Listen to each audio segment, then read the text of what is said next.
Yes. Can I ask you to help me with this? How's it feeling? Good. I went to the hand doctor yesterday, 3 more weeks ago. That's fine. Thank you very much. He said just start doing whatever I feel like doing. So, do as much as you can. Okay. That's good. And I said, listen, hang Christmas trees. I was glad you stopped where you did. I remember this situation. It's only November. It's not November. All right. All right. It's 7:30, so I'll call to order the November meeting of Rose Valley Borough Council. We will start with pledge allegiance. Pledge allegiance To the flag of the United States of America, to the republic which stands one nation under God, indivisible, with liberty and justice for all. First on the agenda for this evening is approval of the minutes for our October council meeting. Paula circulated those via email. Are there any comments or corrections to those minutes? Is there a motion to approve those minutes? Leonard, is there a second? Second. All right, Catherine. All in favor of approving the minutes? Right. Aye. I wish that we. Any opposed? Carries 7-0. Thank you for reading my report. You're very welcome. Thanks for preparing it. All right, public comment. So we have a couple of funded organizations here to make their request for 2026 budget appropriations. So I'll invite first the library to make whatever statement or presentation to us they would like. Is the microphone reach back there? It would be great if you could just step up. Yeah. You don't have to be right up next to it. Oh, okay. Somewhere near it. Okay. So everyone can hear you. Thank you. Well, thank you for having us here tonight. I'm Leah Kolakowski. I'm the library director at the Helen Kate Furnace Free Library. And I'm here with our board president, Sandy Camillo, and our board treasurer, Elizabeth Lynn. Of course, Catherine, who is our Rose Valley rep. This year, we are expecting to see over 38,000 people visit the library again this year, and to circulate over 135,000 items. Our Museum Pass program has grown by 27%, and our passes have already been borrowed about 500 times this year, just so far. And so we've added 2 new passes because that program has been so popular. So we added a pass to the Please Touch Museum and also to the Brandywine Zoo, which have been very popular with kids and families. And through support from Delaware County Libraries and the Foundation, we have a new checkout system that makes it even easier for people to borrow passes. So they can be reserved for a specific day now, and either print it at home, or you can just show the pass on your phone, so you don't even have to return it to the library now, just increasing convenience for our patrons for library passes. As far as our programs, since January, we've hosted about 225 programs for all ages, and about 4,600 people have attended those programs so far this year.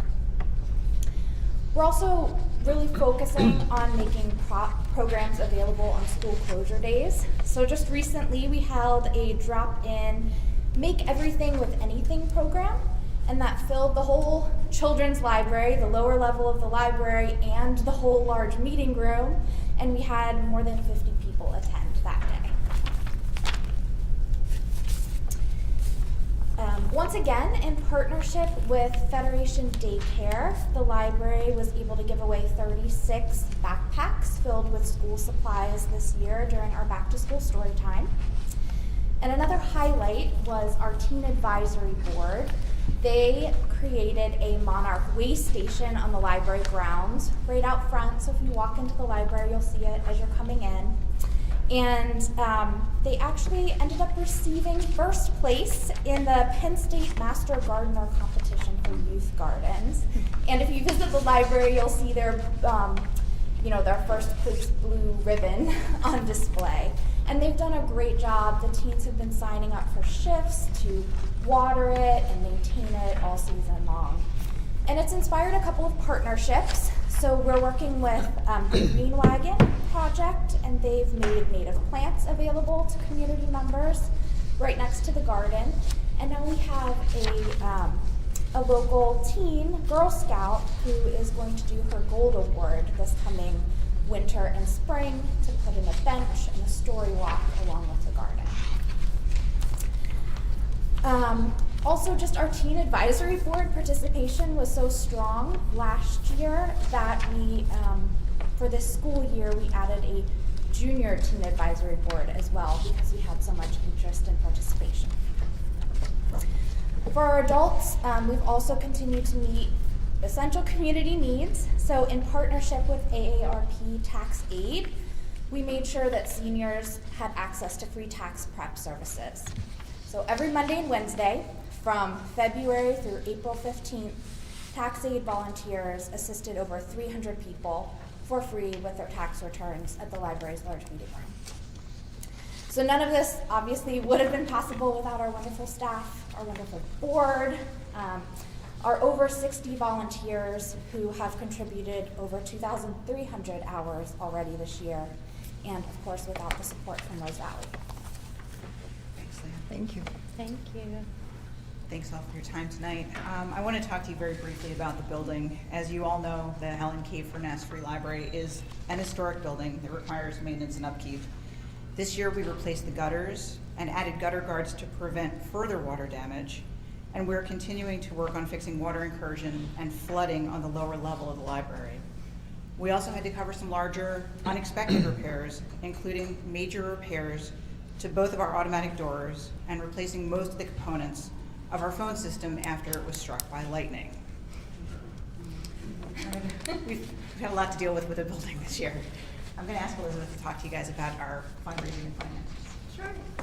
So we are incredibly grateful for the support that the borough gives us every single year through the budget, and are critically dependent on not just the contribution from the borough, but also on fundraising. So fundraising makes up, as we've shared with you in the past, over 30% of the library's operating budget, and we set a pretty lofty target this year of $141,000 to be raised by the end of the year. We're already at $122,000 for the year, which is pretty incredible. And we've done that through a couple of different key events, including our major fundraising event called Well Read, which happened over in September. We had an awesome turnout. We had over 150 people show up for the library and celebrate and participate in silent auctions and just enjoy company with each other. And it's a seminal event. It's pretty awesome. If you haven't been, I would encourage you to attend in future years. And that evening we raised a record-breaking $18,500, which is, again, historic for us for that event. We set a lofty target, and we're continuously trying to push to increase our fundraising targets and to achieve those goals every year. The other big event that we had this year for fundraising was Delco Gives. So Delco Gives was in its second year, and we were able to raise over $16,000 during that event earlier in the spring. So 2 major events, and then our largest sort of contribution is through our annual appeal campaign, which is ongoing throughout the year. So as we look ahead to 2026, I want to highlight a couple of things. First, we're going to continue to raise our fundraising target. So next year we're aiming for an 8.5% increase, or $11,500 more than we raised this year, or more than we're targeting to raise this year. And then in terms of the investment income that we have, we're looking to use about 4.2% from the investment from our endowment. With regards to expenses, as I'm sure everybody feels it, they continue to increase year over year. We're feeling it as well at the library. We're anticipating that our expenses are going to increase about 5.7%. So as we think about utilities, supplies, internet, the phones, all of that, unfortunately, we're seeing costs increase. So hence our fundraising target being raised, but then also, as we look to you all, we're looking and asking for $35,000 for next year, which is a $2,000 increase from this year. So with that, Any questions? Go ahead. On your budget proposal, there's $60,000 for endowment distribution.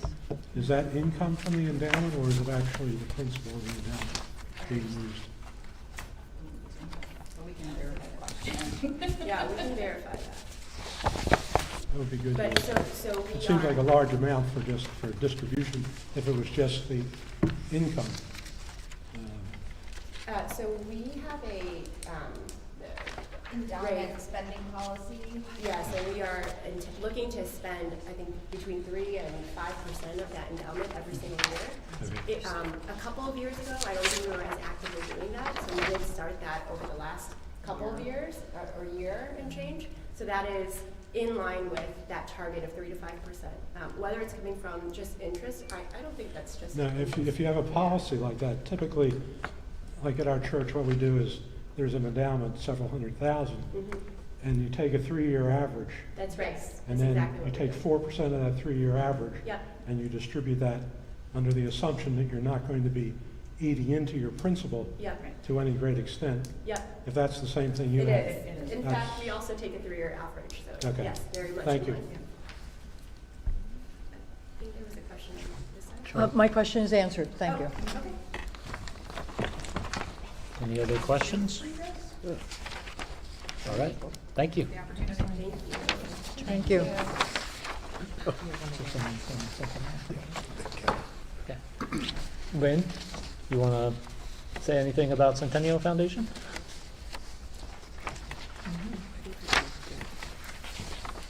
I'm sure you have all seen the work that we have done on Thunderbird Lodge. And it's in large part thanks to the Borough Council. We have just gotten our 4th $100,000 grant from the state, which may be some kind of record. I think every time we apply, we get approved, because this building is really special. It's nationally known as an arts and crafts example. I think, Bill, did everybody get Yeah, this? everybody on council You can got see a- some of the work we've done, and we hope to finish the outside of the building with this current grant. The contribution from the borough is very, very much needed, because we have to match this $100,000 grant. Any questions? Yeah, how are individual donors donating these Yes. days? Yeah, What's the trend over time? Is it Um, more or less? What's the it's, emphasis the there? last 2 appeals we had were pretty much level, in the $25,000 to $30,000 range. I mean, we send the appeal out to the borough residents, which is a pretty small contingent. And we also have some people who live outside the borough who are very faithful donors, and we appeal to them also. But it's hard to get a wider breadth of individual donors. Is that like an annual mailing? Yeah, towards the end of the year, with all the other appeals that you get at the end of the year. Yes. Is there, I'm sorry. You go ahead. Is there any chance we could get a look at the financials, at least your statements that you publish in your budget? Not necessarily we have to do it for this year, but I think for future years, it would be good to know what financial shape you're in.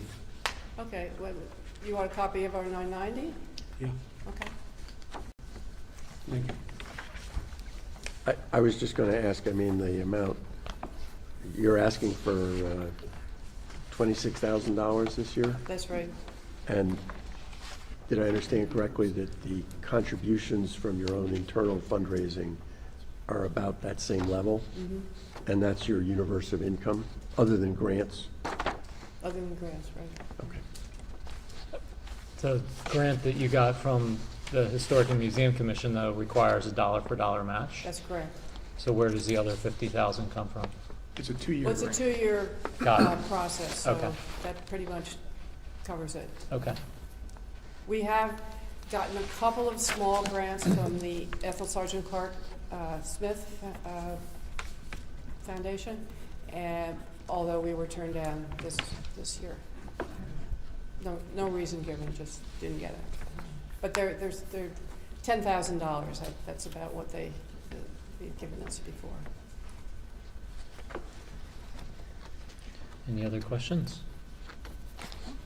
Okay, thanks, Lynn. Any other public comment this evening? Peter? Hi, my name is Peter Howe. I'm the Vice President of the Rose Valley Museum. I usually update us on our upcoming events. We're open this month, November 22nd and 23rd.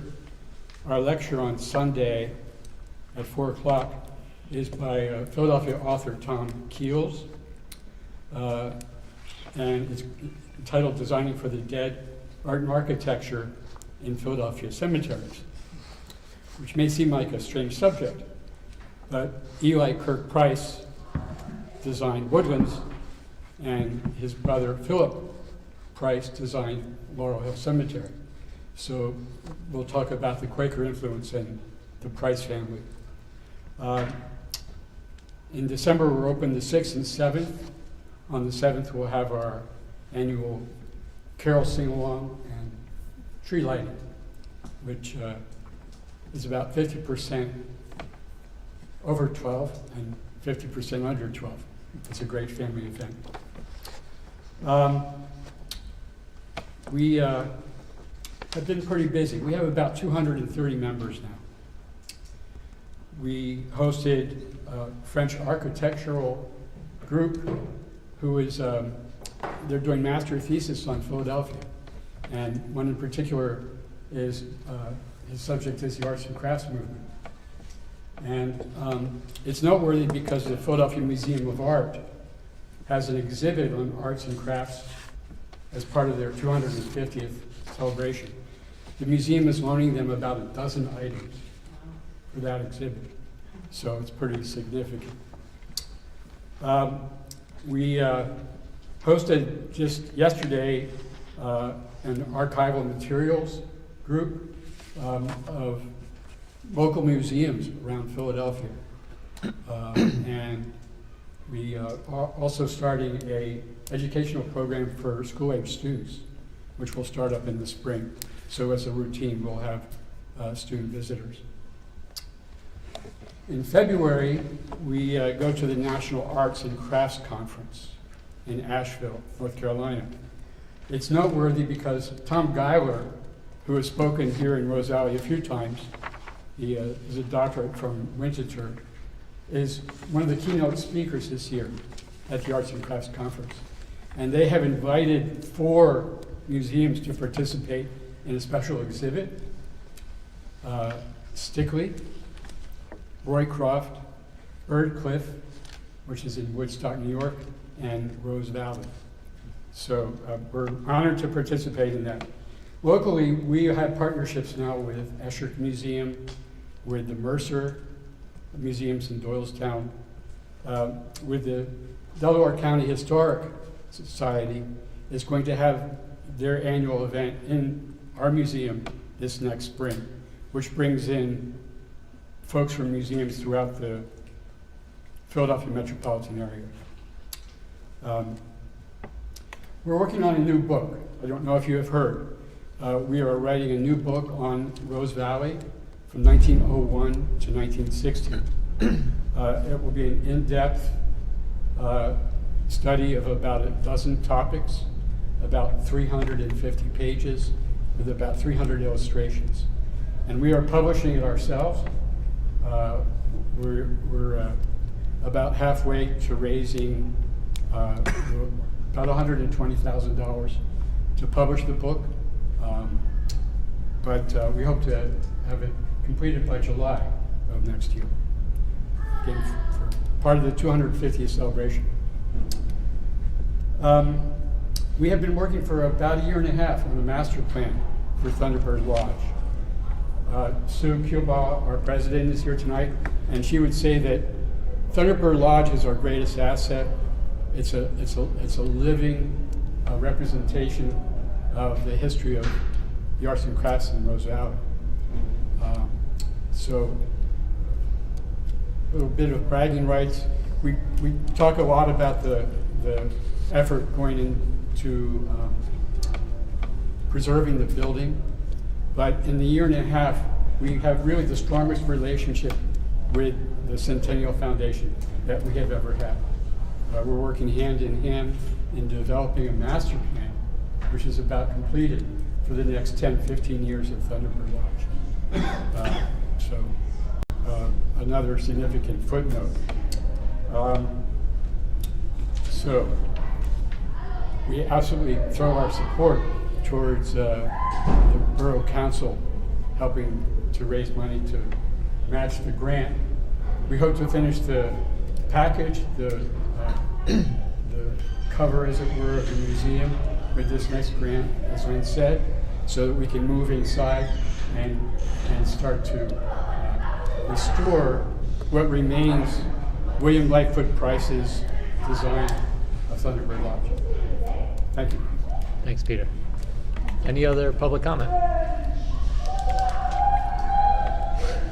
Other than from the Scouts? Boy Scouts. All right. So that takes us to Environment and EAC. Leonard. Okay. Well, I'll give you a quick update on what we worked on over the last month or so at the EAC, and then we have one thing at least to request a vote on.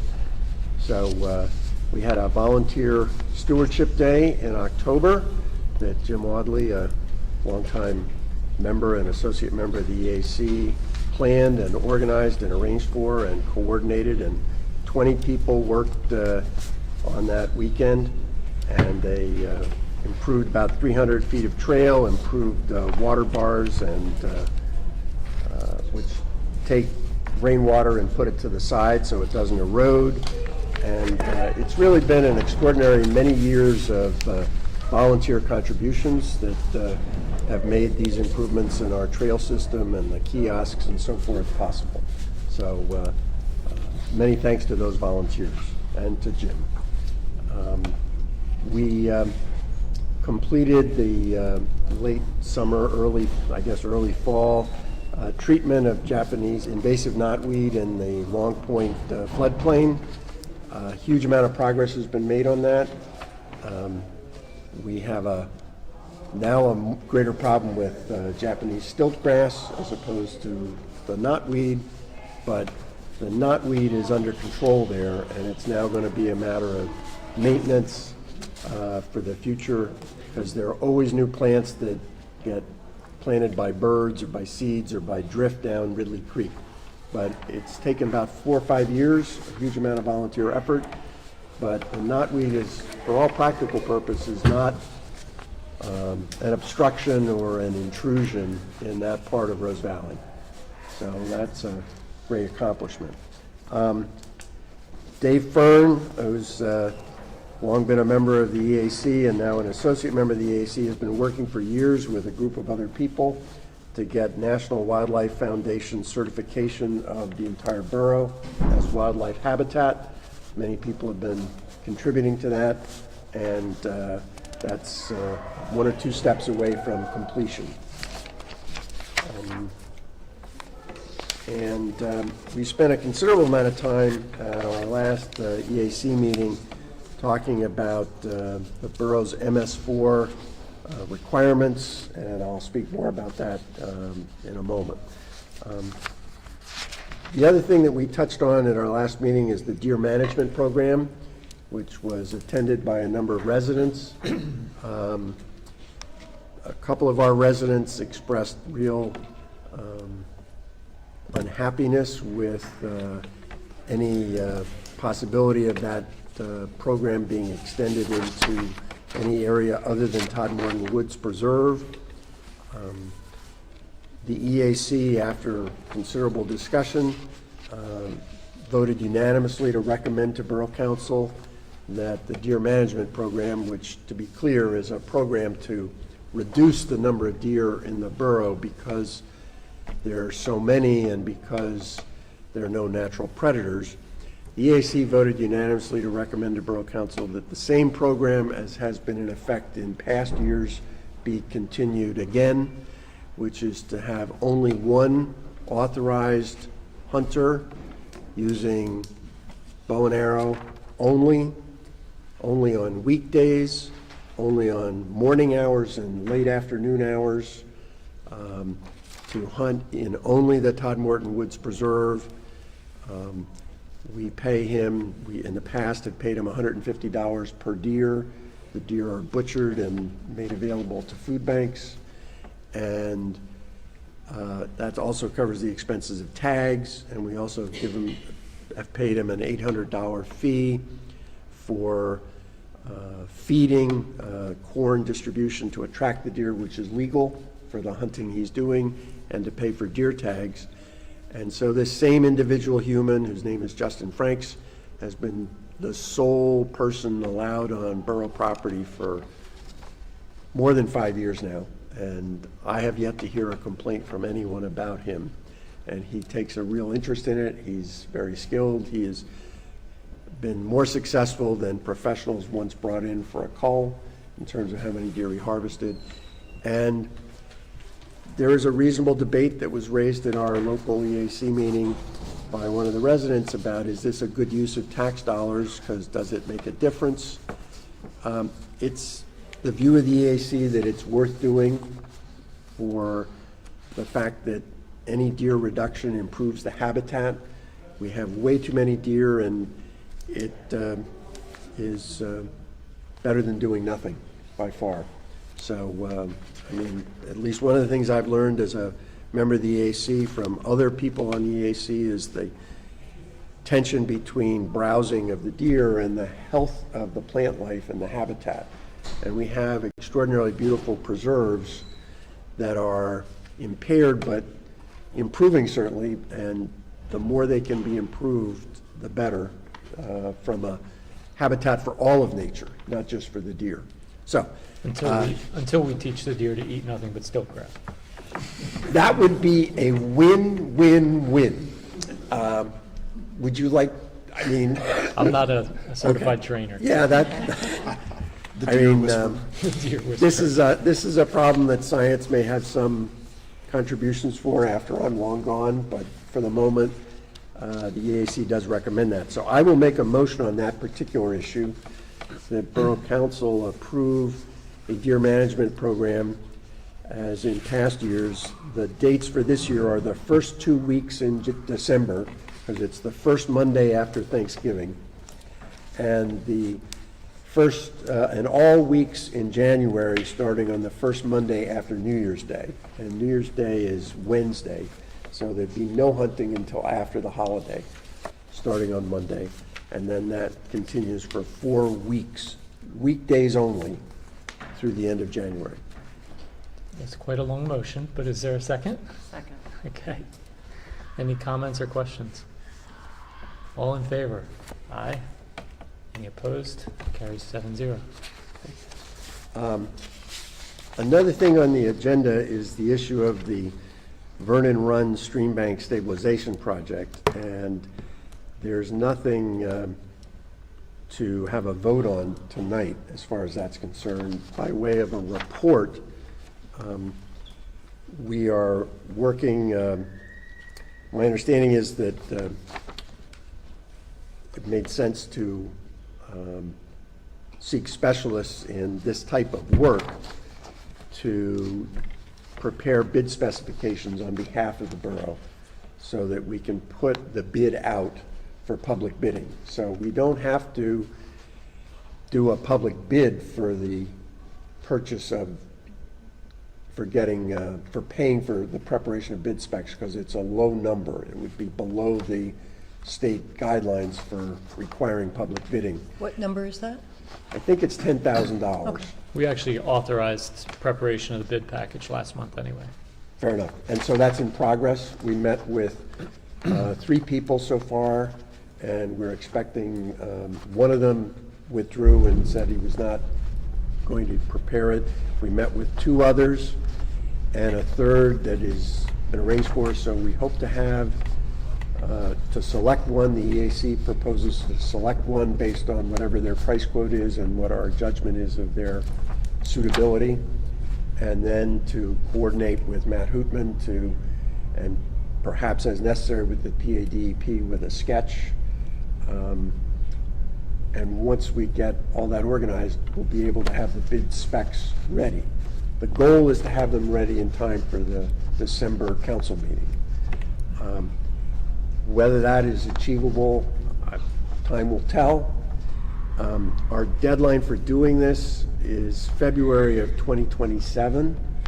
The reason we're rushing to do it now is because the approved project that the DEP, our project that the DEP approved, is to install live stakes for stream bank stabilization. Live stakes are particular plants that you can just put a stake in the ground and they will root themselves. So you don't have to buy plants. It's much less expensive because you're just putting in stakes of certain types of dogwoods or willows that will grow roots in a stream habitat. The issue is you have to plant them before plants start budding, so they have to be planted before the end of February. So we'd like to get it done this February, but if it becomes necessary, I think it's possible to do it next February. Okay.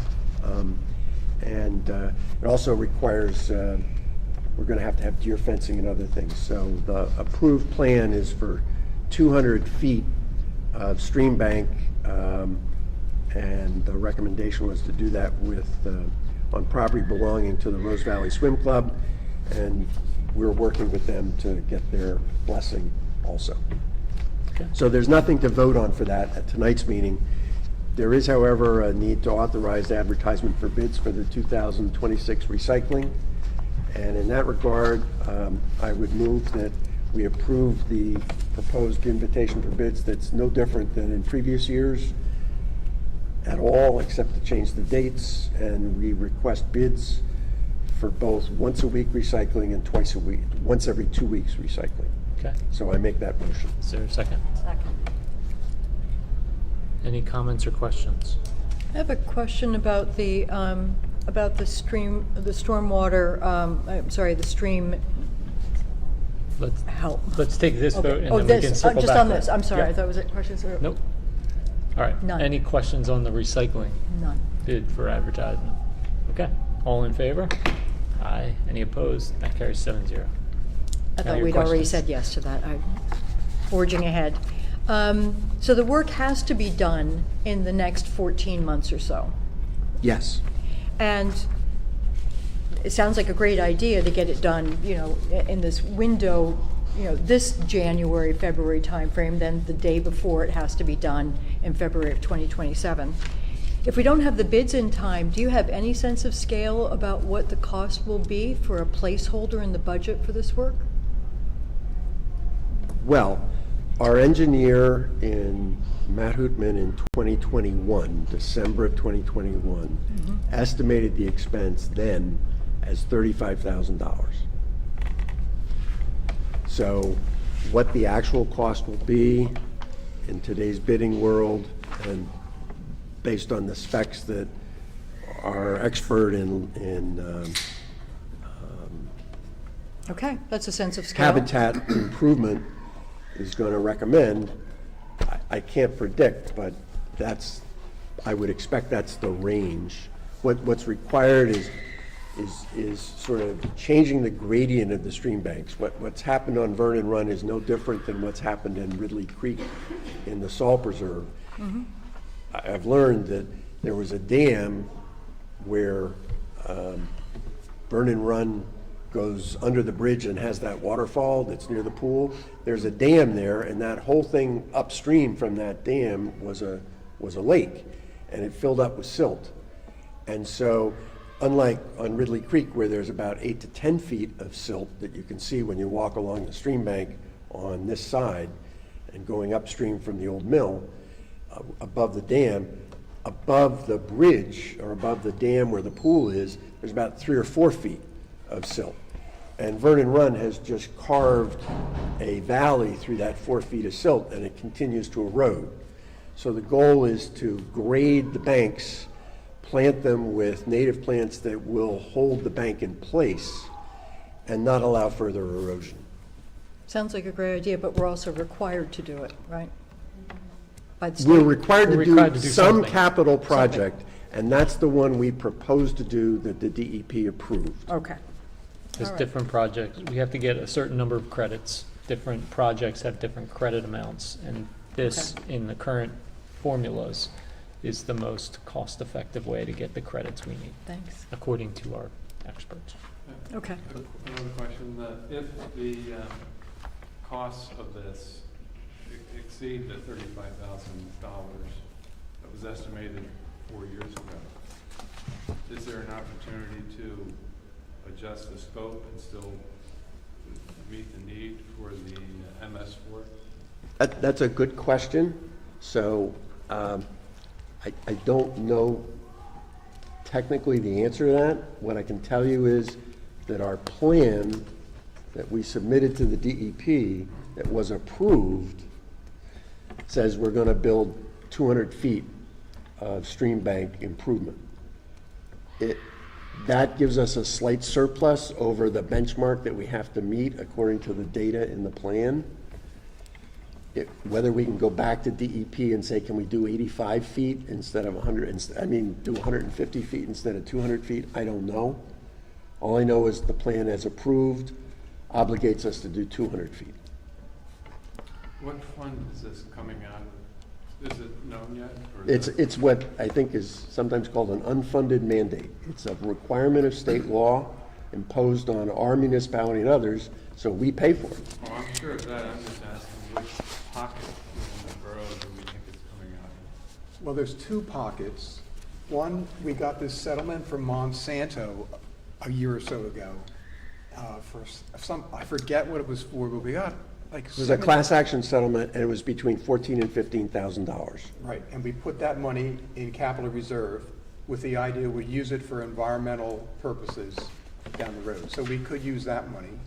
We're also going to hopefully save around $50,000 by doing the aqua trench restoration and mulling and overlay over on Long Point ourselves. So Aqua has already given us like $240,000, something like that. And we think we can do it for like $190. So we'll have money in that can help fund this. So we have those two sources, and we can use them to fund the project, to fund planning for the project. And I think we have some money in the budget also to plan the projects. But Plan the next project. yes. Not this We already one. planned this one. Right. Has the EAC looked for any grants? Sometimes That was my question. there's grants. I just for- talked to somebody who works at a firm in Delaware, and there are grants out there. They're actually securing it for Mechanicsburg, Yep. Pennsylvania. So there are grants out there. I don't know. No. Can you? I beg your pardon? Can you? Yes. Thank you. Any other questions? All right. I'm wondering what manpower is going to be, what person power is going to be finding those grants, but. Well, I was asked if we could. I said we could. And sorry to be a lawyer. As a member of the EAC who's primarily responsible for MS4 stuff, I would welcome anybody in this room who knows grant writers, who could connect. If we find grant opportunities, we can certainly help with preparing the grant applications. At this point, I think it's identifying the grant opportunities that are of paramount importance. I'll give it a shot. Dave Fern has been wonderfully knowledgeable about that Great. for many years on behalf of the borough. Mhm. I am not knowledgeable personally about that. Did you? I'll give it a shot. My daughter works for the firm.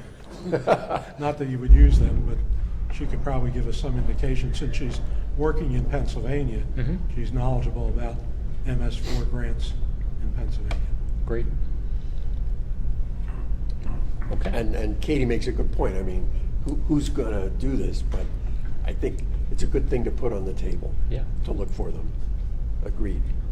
And Katie, I should give a shout out, has done a wonderful job in monitoring this, learning about this, educating me. I'm a slow learner, but she's patient with me, as everyone has to be. And you know, it's a very important part of the world we're living in, because in plain language, we're basically trying to retrofit a damaged environment on a step-by-step basis through state mandates, which is a good idea. It's better than doing nothing, and it makes a huge difference. And stormwater management is a nightmare the farther downstream you go. And we know from reading the news, we see pictures of the incredible flooding, and some of that would happen under a non-developed habitat, but most of it is because of a developed habitat. We've made it worse. All right. I think that takes us to highways insurance technology.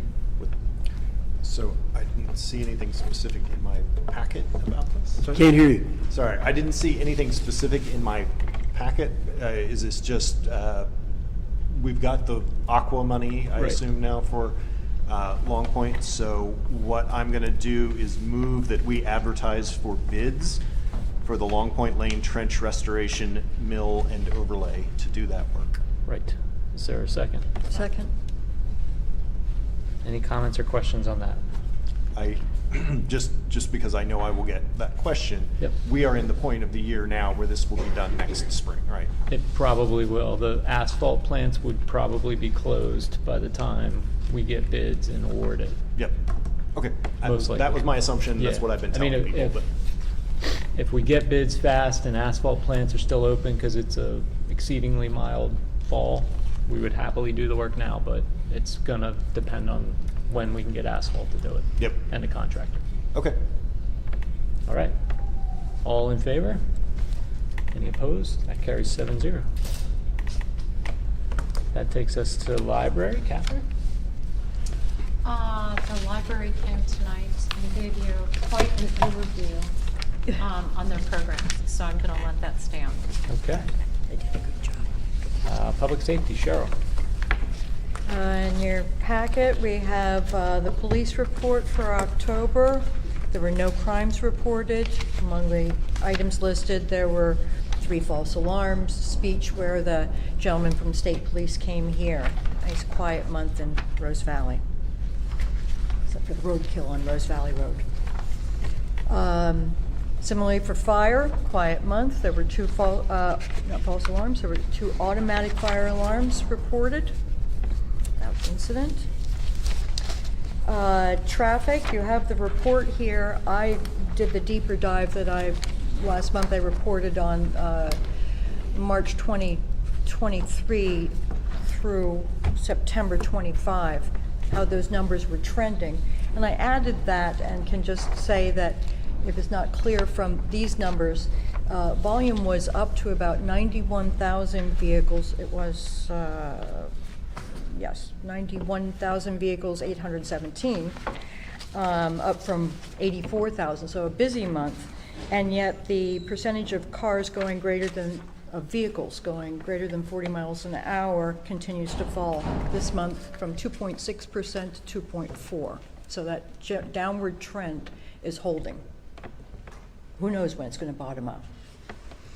Maybe it's the new sign that got put up. So we got one of our other, we have both of our new speed signs, all of the speed signs for the new 30-mile-an-hour limit in Rose Valley Road have been installed. Thank you, Paula, for getting that done. So that's traffic. Town Watch, I met with the captains of Town Watch last night, and I've been talking to them about a few things. One is recruitment. The other is making sure that we're all doing things the same way. And we're going to also be having a Town Watch appreciation night, get the group together for some coffee and something and meet in person. And that will be on February 5th. So I'm coordinating that with the captains to kind of celebrate the work that they do. As much as anything, Town Watch is a community building exercise. And it's also, I think, an an activity that makes people aware. You know, you're on Town Watch, you hear about Town Watch, even when you're not driving around with the sign. I think people have more vigilance about noticing when neighbors are gone, if there are newspapers in the driveway or the lights on. It's an extension, I think, of the neighborliness that we have so much of in Rose Valley. And the budget request for public safety includes a couple $100 to buy the coffee for Town Watch.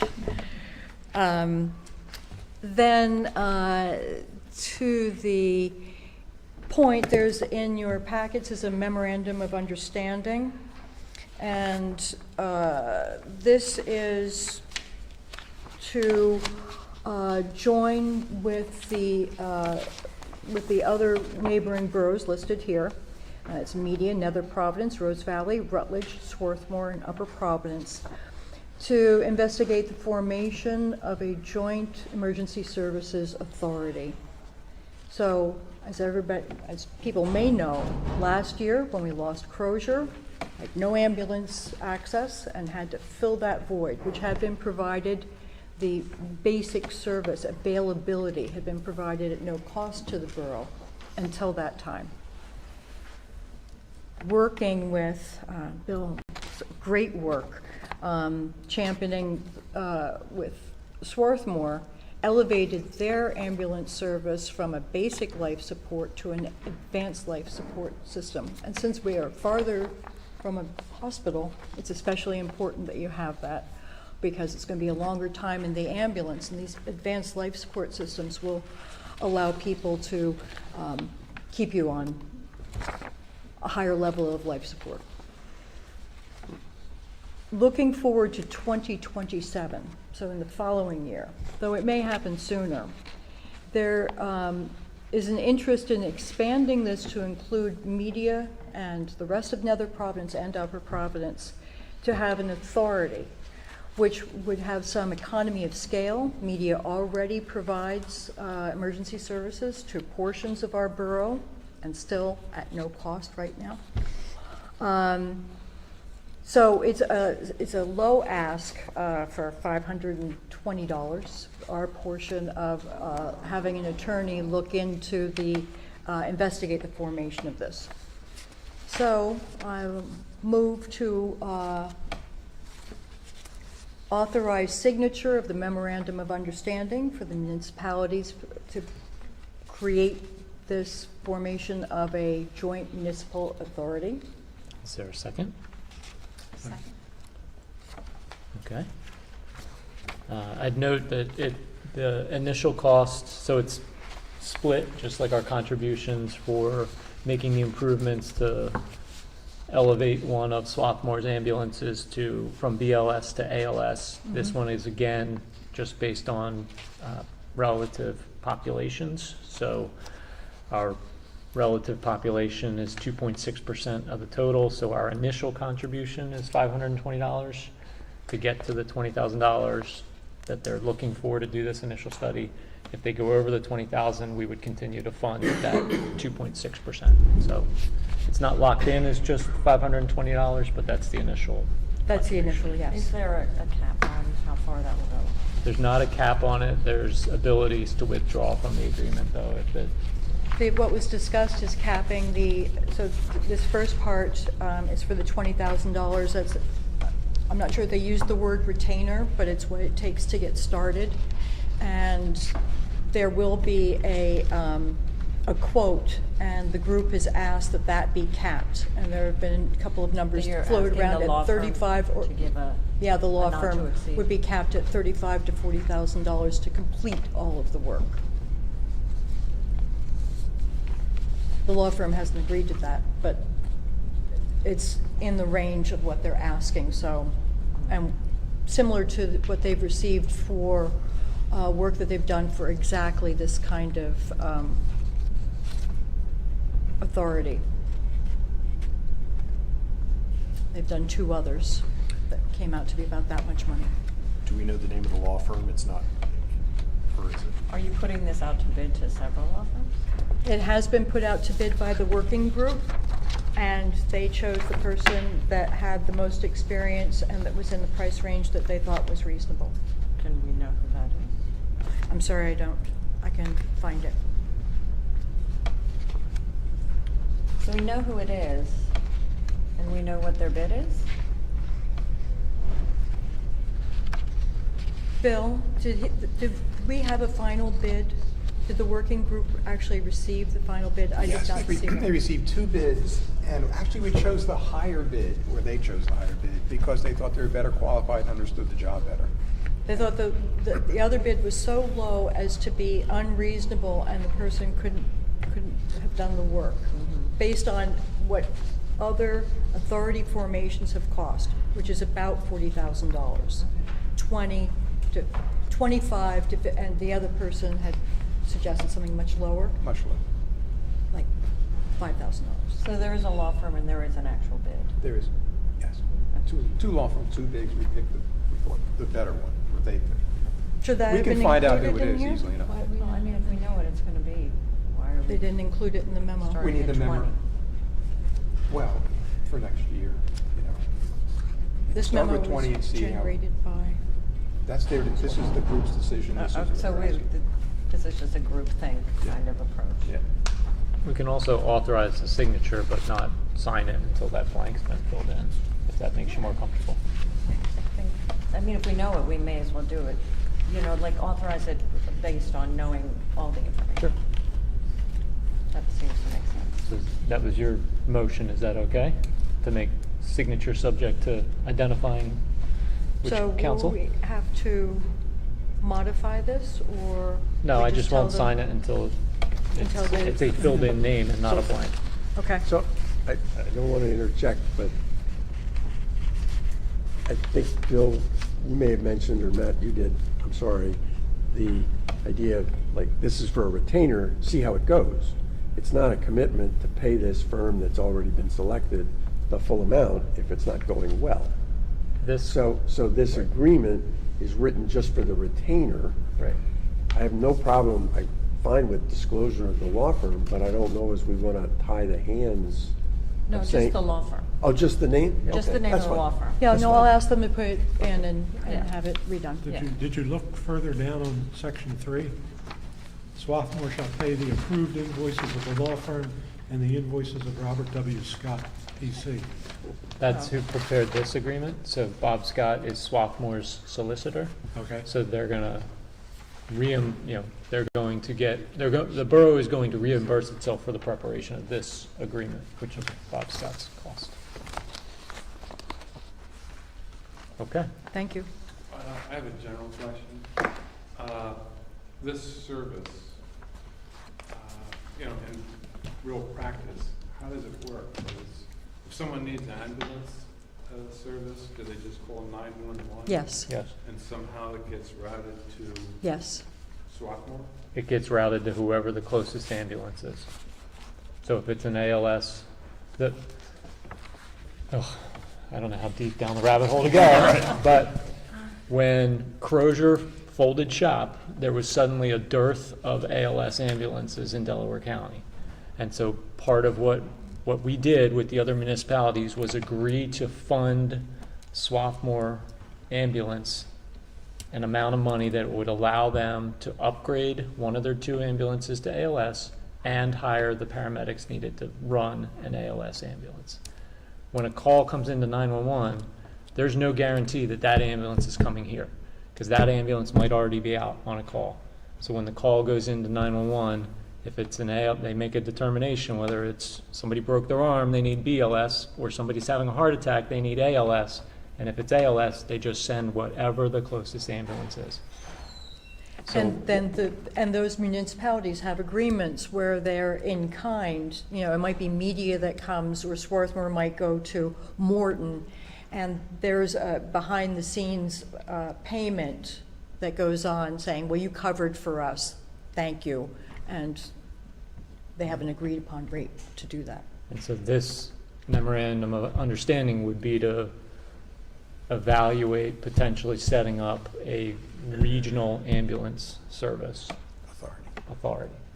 So rather than having Media with an ALS ambulance and Swarthmore with an ALS ambulance, there could be a regional ambulance company, which might have economies of scale. That's what we'll find out. Right. Because if not, we're not required to go along with an authority, or for them to, they may not, or to create one, but to investigate it and see whether it is better service and more cost effective.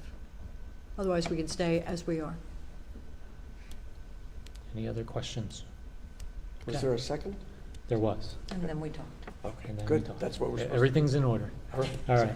All in favor of approving the motion? Any opposed? It carries 7-0. I think that's it for public safety, which takes us to planning. Shannon? I have some notes on an update for the path.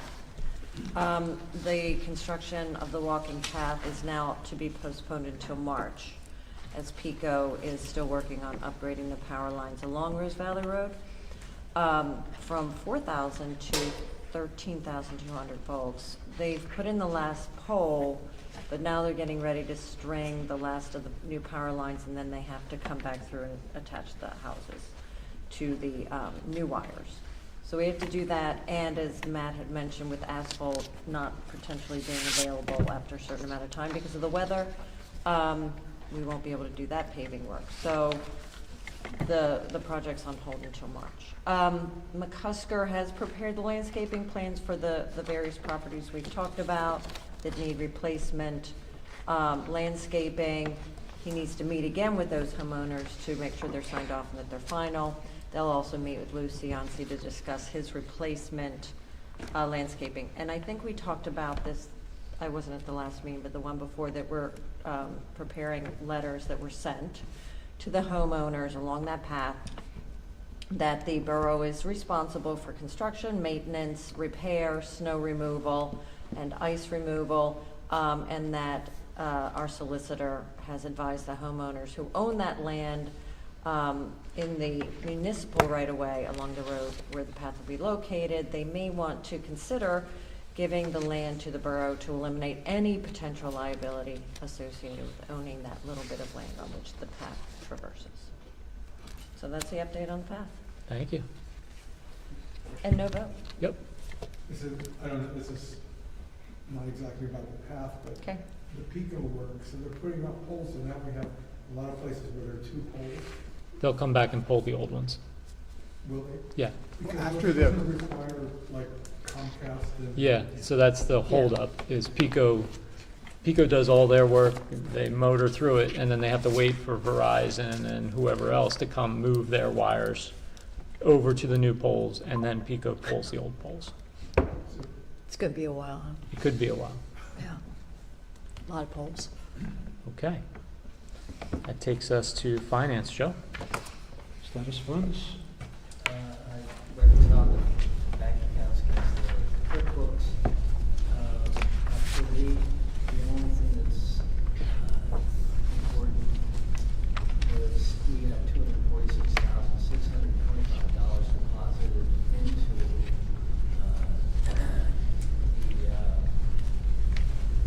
Highway 8. the Highway 8 fund that should have gone into the road improvement fund. That was done on a Friday, and by Monday, it was put into the appropriate fund. So, but we still have control and use all of the borough funds. It's not a big deal, but it's a big check. Did we move the Nice. liquid fuels? Remember, we had to reimburse ourselves. Did we do that reimbursement? Yes, we did that. Okay. Right, that's, it got In- about 0 to 24,000. Okay. The income report is in your packet. $13,138 into the general fund.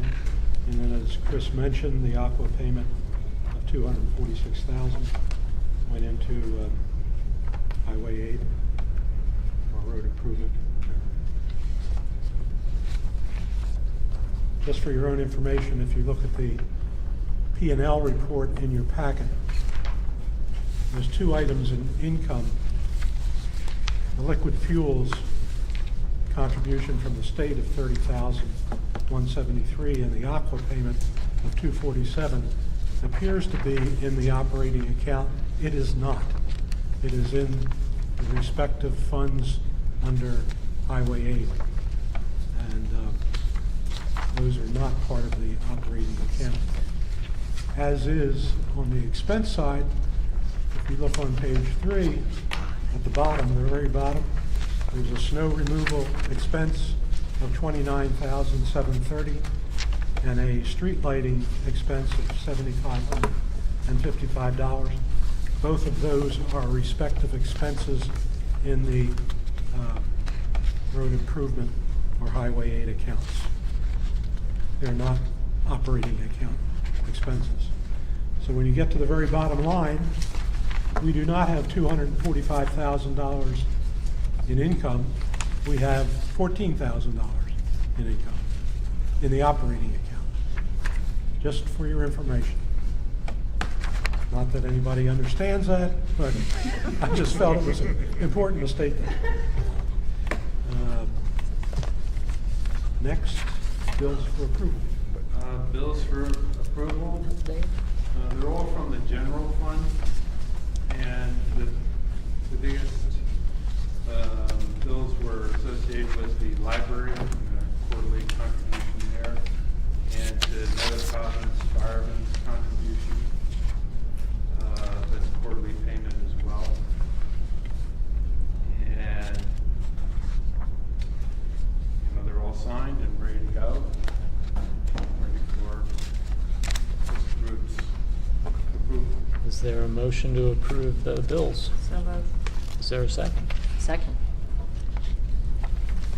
Any comments or questions? All in favor? Any opposed? That carries 7-0.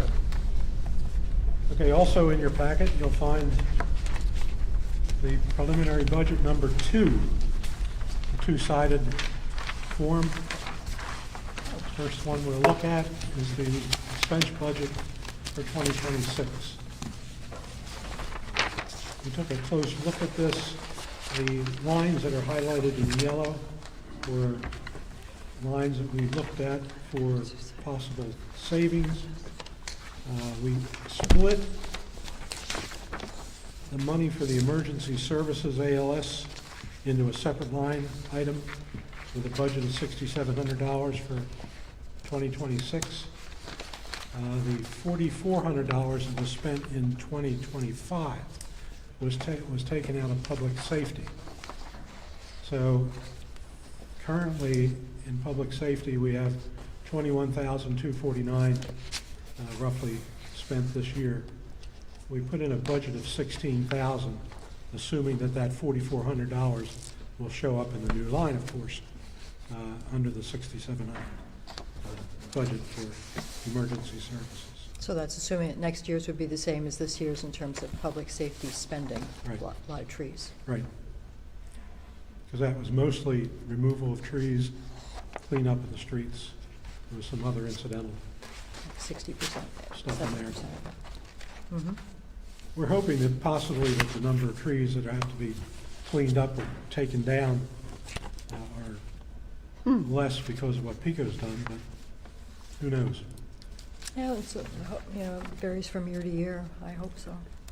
We also should note that, again, as we did last year, the snow removal and the street lighting. Now, street lighting is the electric charges from PICO. We're currently running about $7,000 a year. Those charges are coming out of Highway 8. So they're going to be, you won't see those numbers for snow removal or street lighting in the operating budget coming out of monies taken elsewhere. Clearing roads can't come out of Highway 8? Pardon? Clearing roads, if a tree falls in a road, can't come out of Highway 8? We haven't been doing it. I'm not sure it Not can, sure because it we can. have, it gets audited, they're very particular about. Okay, I just didn't, Yeah. sorry. A lot of the trees fall in the In the woods. preserves, too. Anybody hears them? Right, but they still get, Guess we know the answer to that, or you don't?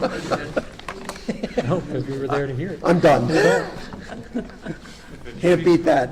If a tree falls on a private lane, We can still hear it. you can hear it, but And hear about it. who's removing it? I don't know. So, Whoever the private which, lane would like to. I do not have that in my packet, You with don't? the colored lines. No, because you didn't have a packet when we gave it out. You must have taken your packet with you. What- This thing. I have it right here, it's not in there. But was it here when it was given out? I don't think- No, he He let brought- it, but I thought I put one in front of you. Should have just been on the table. It's got the colored lines on it. Here you go. I got it. Is there any plan or Thank intent you. to bring the snow removal costs back into the operating budget? I mean, it used to live there for forever, and it's been moved outside the operating budget. That'll work as long as there's money in these other funds to pay for it. So I was just curious if we're trying to stage ourselves to bring it back into the operating budget. Not this year, because we don't have any road work to spend Highway 8 on. So it makes sense to Right. spend the Highway 8 on snow removal and street lighting. And we have lots of, well, we had to put like 22,000 back into Highway 8 because we didn't get bids for the flasher pole. So there's, right now, I there's wasn't 20. thinking that this is gonna happen this year, but I just think maybe longer term. Longer term, when we have to repave some roads, we could Right. use. But for next year, it's pretty simple. We'll just use Highway 8 for street lights and snowplow. So at some point, if we are repaving roads and that becomes a priority, there may be a bigger chunk of money to absorb in the operating budget for snow removal. Yes, that's true. Possible. Joe, the line item for rubbish collection, 4,500, is that the one bulk trash event? Yes. And that's another, I know it's very much loved, but that's another area that we could save cost if push came to shove. Which one was that? It's The rubbish collection, Rubbish collection. Large trash. the large trash. Big trash day. So they're really gonna touch big trash? Big Well, no trash trash day. that here is People love rubbish big trash day. And it's in for $4,500. That's the charge that the person who comes around to collect Yeah. the junk requires. Right, it's not mandatory, but it's certainly generally below. It is the Is nothing sacred, Matt? That's how I prefaced it. I said, I know it's much beloved, but that is an area that we could consider if push came to shove and we needed to save costs. By not having it. Either by not having it or by doing it differently. Other Are- municipalities do like what I would call a dumpster day. You stage dumpsters and people can take Bring their own stuff. their own stuff to the dumpsters rather than paying somebody to go around and collect it. Is the number for the EAC that's on this, the number that's being proposed? No, I think you would like it to be $1,500 higher. I did suggest that. Yes. So that should be 18,700. Yes.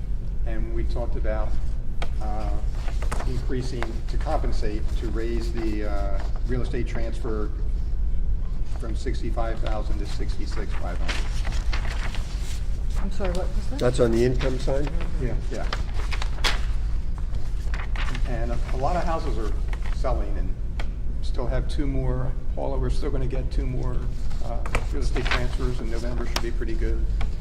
Okay. December's slow, so I think we'll get that next year. Oh.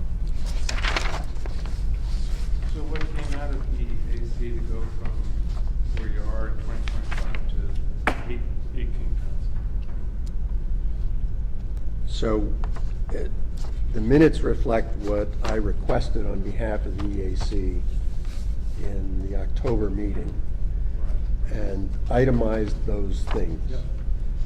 And So even $18,000 is less than what was. it's $1,500 less.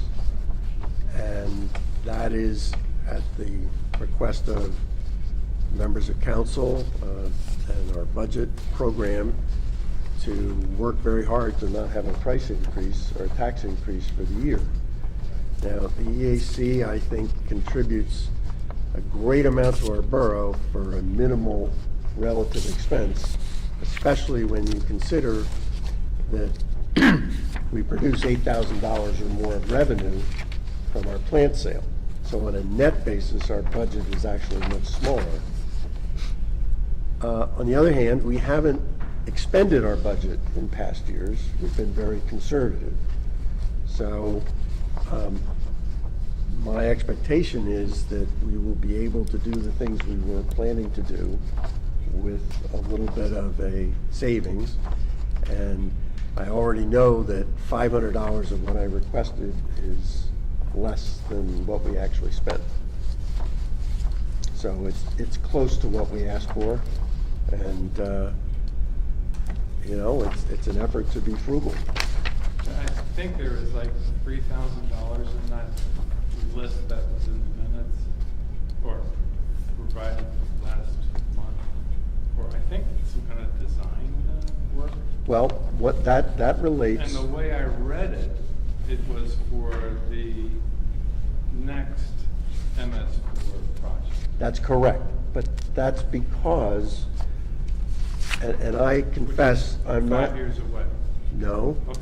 That's what I want to explain. Thank you. And I'm not sure about this. I've heard, I apologize for not being certain, but I have one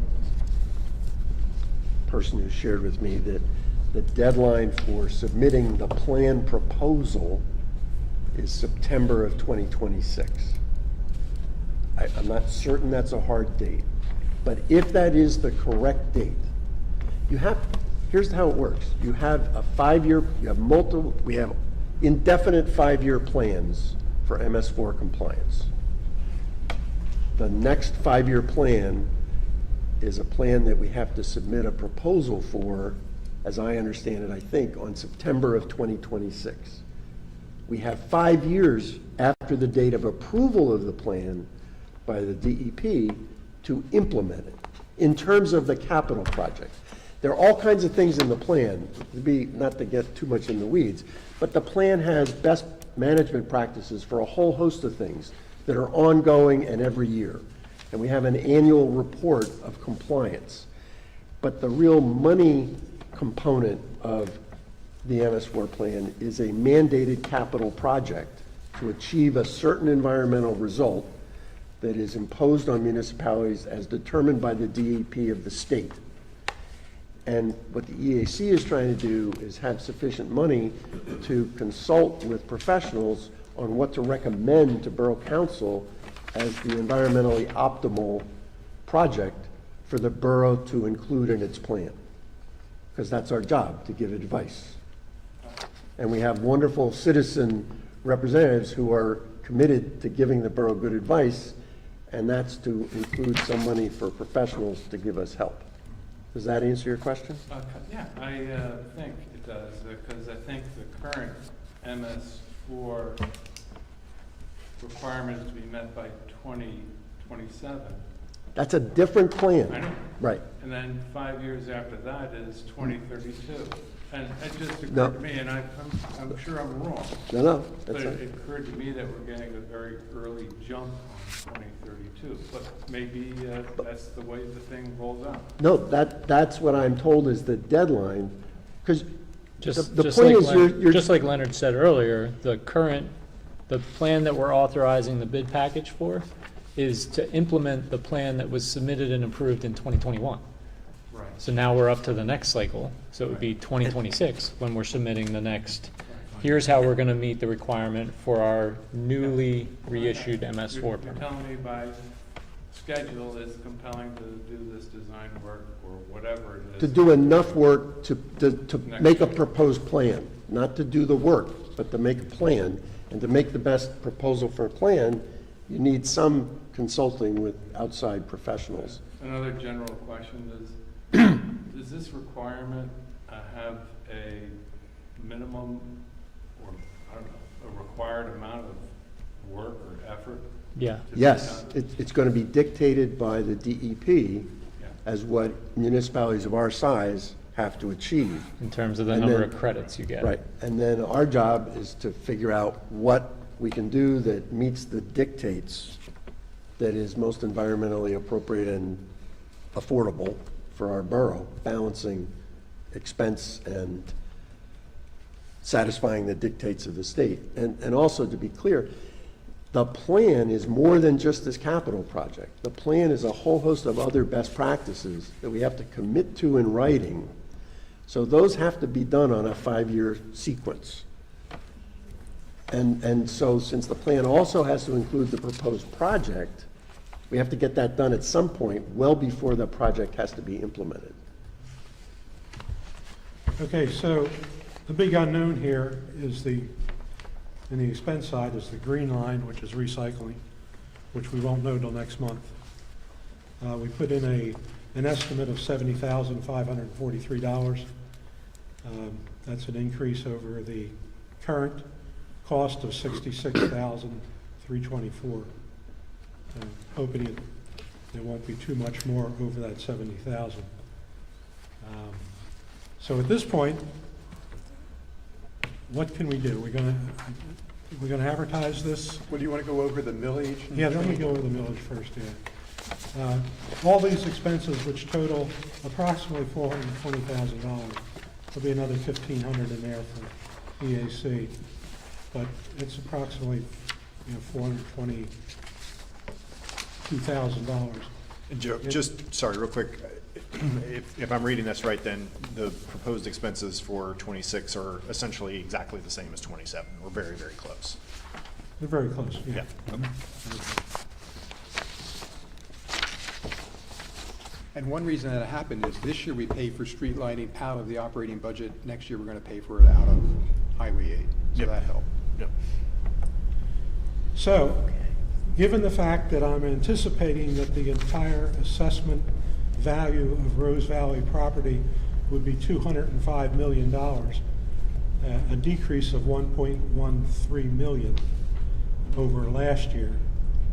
And in order to meet the real estate taxes to make up the $422,000 in revenue, we would need to increase the millage by 3.8% from 1.32 to 1.37. With those few unknown numbers of the recycling collection and the millage. Right. The assessed value, because we don't have that yet either. Right. When do we get that? Like 2 days before we have to adopt our budget. The county comes out with it 2 very weeks, late. 2 days? So, 2 days. 2 days. Yeah. We don't know what that figure is until sometime in December. But last year it went down considerably from whatever it was in '24. It went down to $206,130,000, and I'm anticipating it's going to go down to $205 million. Simply because people are getting Because people challenge their assessments. assessments, and they're getting overturned. So I don't think it's realistic to base this on $206 million assessed value. I can appreciate that. It's just concerned it might be less. It could be less, and if it is, we're going to have to adjust for that. But in any case, if we can't publish this at this point, Well, we advertise it. advertising. That's the preliminary budget. And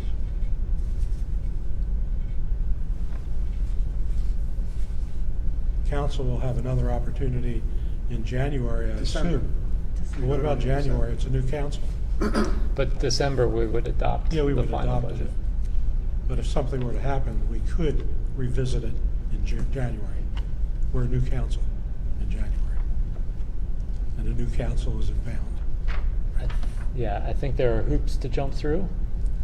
I've never seen it done, but I think you're right that it can be done. We have never done it, but it can be done legally. Okay, so I will get the corrected figures to Paula, and she can publish it accordingly. So do we need to adopt the preliminary budget or approve the preliminary budget? Is it the proposed budget? I think it's The proposed budget? This will go from preliminary to proposed. yes. I think we typically vote on a Oh, proposed we do? budget. Yes, And that's what's on the agenda, I think. Right. yes. Does anyone want to discuss any changes to the proposed budget before we move to adopt it? To adopt it or to? To adopt it as the proposed budget? Okay. To propose. And to advertise it or whatever Right. comes from that? No. I'd just like to observe that the library, which is beloved as well, the increases over time are significant. Uh-huh. It outstrips, let's say, inflation. And not just observing that, and the case is the same this year too. Yeah, so the requested increase to the library contribution is in line with their reported increase in expenses. So Yeah, 7%. it's 5.6%. And if you're looking at what the, It was if you're looking at what the 5.7%. increase would be generally to the residents of Rose Valley, of course, it depends upon what your assessed value of your property is. But typically, a house with a $300,000 assessment may be looking at a $15 increase, whereas a home with $900,000 assessment may be looking at $45 increase. I'm not talking- Can we remove the coffee for the, That's for gonna the make Town all- Watch It's gonna make all party? the difference. No hats for Town Watch. That idea was floated. I'll come to the party, but no coffee. We'll put that forward That'd be as a good. proposed budget. Is there a motion to approve the proposed budget? So moved. Is there a second? Second.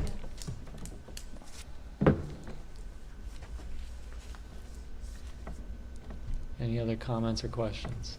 All in favor? Any opposed? Carries 7-0. Can we post this on the website? We should. Okay, Joe, when you do that update, would you send it to me so I can post it? You take a PDF or a Excel file? PDF is fantastic. PDF. That's preferred. And do we have to have approval for advertising? I guess that wasn't part of the move, that was. That's part Or of it. is that just included in the? The motion wasn't made that way, so is there a motion to also approve advertising the proposed budget? Yes. I think that was 4 people, but okay. All in favor? That carries 7-0 as well.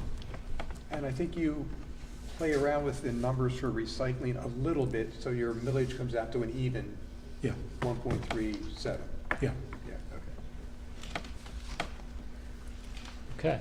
That takes us to manager's report, I have nothing to report. mayor's report. Well, I'll just mention, at the election, we had 4 members of council re-elected. Matt, Catherine, Shannon, and Leonard. Paula was re-elected as the tax collector. Lynn Finelli was elected as our new controller. John is going to go off, retiring.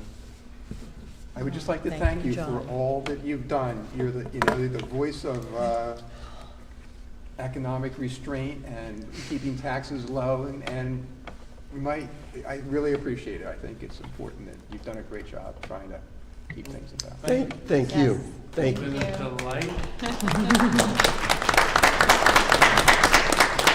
You forgot to mention you were re-elected as well. Yes. It's unopposed, so it was It was a nail biter. Came down to the wire. All right. We have the solicitor's report. Was emailed out earlier today.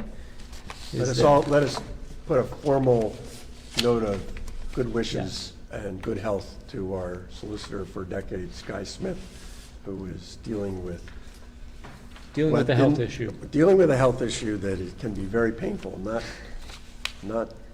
life-threatening, but Shannon, extremely did you- painful. Did you want to elaborate, Shannon? Not at No, all. Okay. Is there a motion to adjourn? So moved. Second. All right. All in favor? There we We go. are adjourned. Do you- Yes, is that, no, I have it. My problem was,